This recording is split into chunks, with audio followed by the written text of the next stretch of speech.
Hogwarts Legacy is finally releasing on the Nintendo Switch, and I can't wait for you all to meet my favorite, teacher. What was his name? No, that student. That student that I really loved. You know, the one with the robes? Yeah, the one with the robes. Well, let's just say, hopefully, our new favorite characters, who I cannot name or picture, don't look like potatoes on the dated Switch hardware. No, it'll be fine. If you couldn't tell, that's the biggest flaw with Hogwarts Legacy. For whatever reason, Portkey Games decided that it would be a prequel, meaning we can't interact with our favorite teachers or students or parents in the movie, and the game is worse for it. What I do remember about Hogwarts Legacy was the wand battles. The wand battles were surprisingly fun. This is something I love about modern RPGs versus those from my childhood. Like in Final Fantasy VIII on the PlayStation 1 or Chrono Trigger on Super Nintendo, I dreaded getting into fights. They were so slow. But now in games like Hogwarts Legacy and Final Fantasy VII Remake, battles are fun and dynamic. Something about lifting your opponents up, pulling them towards you, hitting them with a fire spell, and then lifting them up again so you can do it again was just so satisfying. And the environments were really well done too.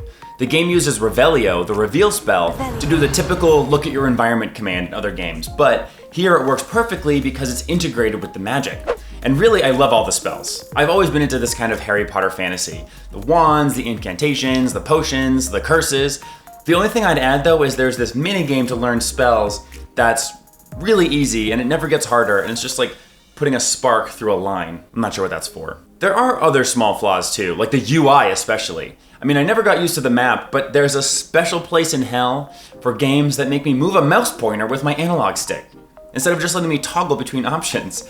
It's truly baffling when a game chooses this. But the biggest flaw is the fact that they decided to make it a prequel.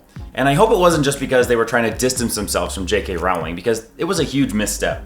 I found myself skipping through all the dialogue because I didn't care even a little bit about any of these people. To be fair, dialogue in games is usually forgettable. It's really hard to create characters in games, and I usually just mash buttons through it like I'm trying to rescue Meryl in Metal Gear Solid. But the fact that I already loved the characters from this world in the books would have meant that if I actually got the professors from the books, I would actually listen a little. That's a huge advantage that Portkey Games totally flushed down the toilet. The only redeeming thing about the dialogue is that I could do the nice response and then the evil response back and forth, so I sounded like a sociopath. But the fun there only lasts for so long. I'm not saying that we should be playing as Harry Potter. Far from it. Hogwarts Legacy should have taken a page from Buffy the Vampire Slayer in one of its best episodes, the Zeppo. In the Zeppo, Xander, a side character who had been screwing up a lot, sits out from the main episode plot. But while he's sitting out, he has a small plot of his own, running into Buffy and her friends, talking about how crazy everything is. You won't do it my way, then you're... Hey, this is probably a bad time. That's what Hogwarts Legacy should have been. I want to be a student at Hogwarts while Harry Potter is there. I want to hear other students talk shit about him. I want to have class with Hermione. I want to sit down the lunch table from Ron. I want Luna Lovegood to hit on me. I want Draco to try to get me involved with the scheme. And I want an entirely different plot to happen to me right under the nose of the main plot. Something that Harry never encounters because he's so swept up with He Who Must Not Be Named. Something that turns out to actually cause or be affected by the main plot, and then watch as Harry gets all the accolades instead of my character. Because even more than talking to the students, I want the teachers that I know and love. I want to take class from McGonagall. I want some AI model of Alan Rickman Snape to teach me about potions. I want Hagrid to save me from some ridiculous beasts. I want to actually care about talking to the headmaster because it's Dumbledore, not whoever the headmaster is in Hogwarts Legacy. We've spent decades falling in love with these characters and the game totally abandons them. It feels like a huge missed opportunity, and I think it's by far the biggest flaw in Hogwarts Legacy.